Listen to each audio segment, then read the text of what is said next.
what's in the box.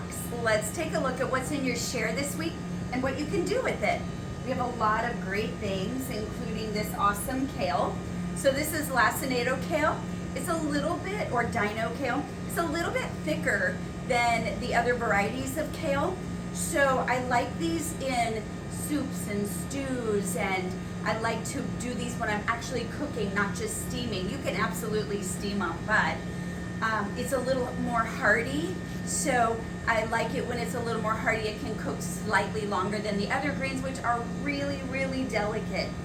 So this is really nice. And then of course we have this amazing lettuce, the green butter lettuce, which is so nice and delicate and safe because this is aquaponically grown and we don't have to worry about any odd parasites happening, right?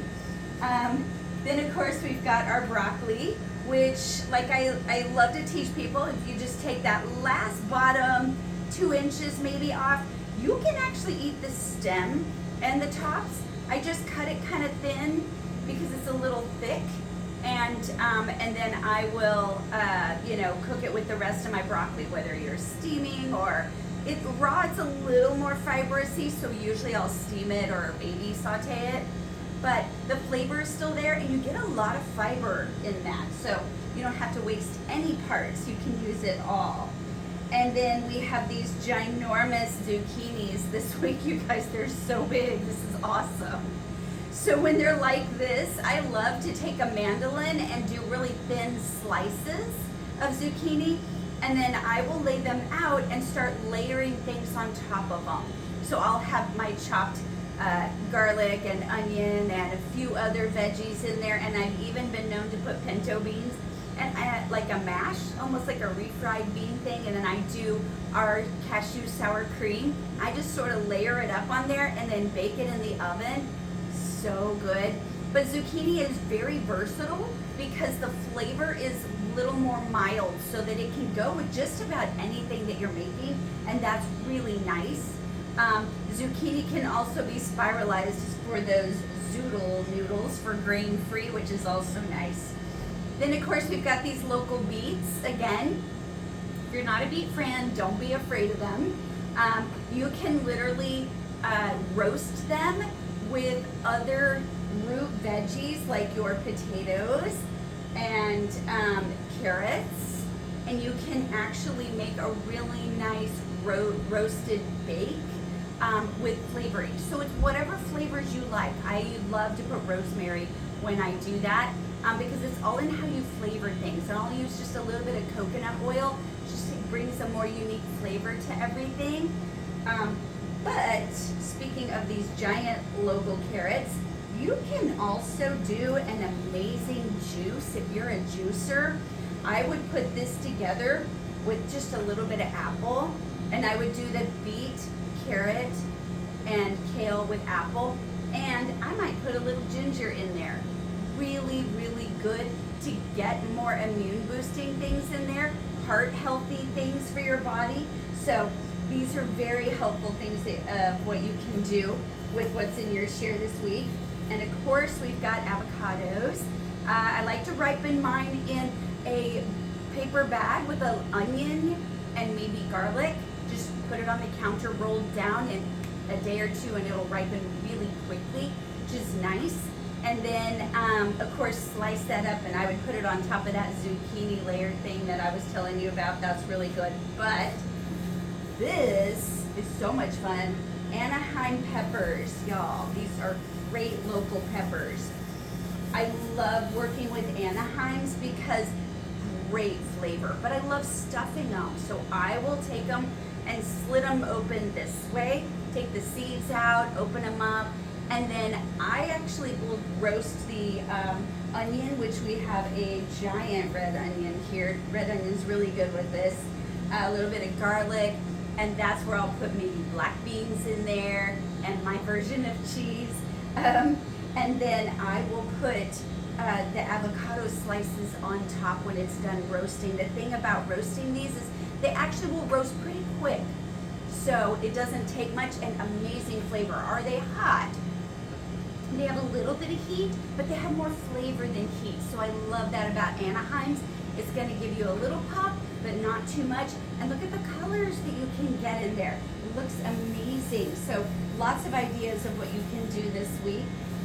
Purple paisley potatoes. So these are those local potatoes.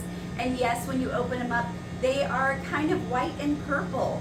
So they're really pretty. I love to do thin slices and make almost like a scallop potato kind of thing, where I have them in a dish and I just mix it with, again, my own version of cheese, but I sometimes will also layer it with other things like tomatoes and basil, and it's so good together.